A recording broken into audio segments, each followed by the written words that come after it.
Assalamualaikum kawan-kawan. Alhamdulillah. Kita dah letak makanan dekat situ. Nanti kita bawa air. Hari ni dia terpaksa ditahan reman dululah. Dia kena tahan reman dulu dekat sini untuk tindakan rawatan ni. Rawatan susulan ni. Step wound. Ini unit trauma emergency dah buat rawatan. Rawatan ni untuk untuk penceritaan unit-unit dekat emergency dengan unit trauma hospital kerajaan, hospital swasta. Ni tolong dah lapor dah ni masuk laporan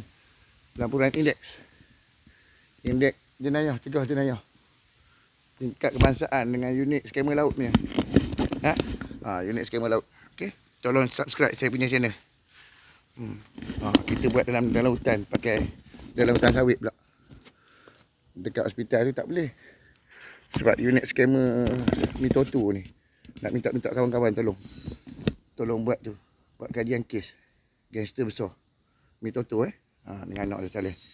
Aku tengok dekat apa benda. Dia masih nak cakap aku ni Azmi. Ayah dia tu Helmi. Mungkin ayah dia tu ada berkenan dekat bini aku tu kot. Kau jadi macam mana? Aku pun tak faham dengan anak aku tu. Nak buat macam mana ni pihak pengurusan federal Pahili 1? Okey? Macam mana?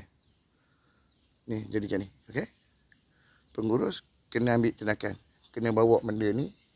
Dan saya telah isukan kepada JKP.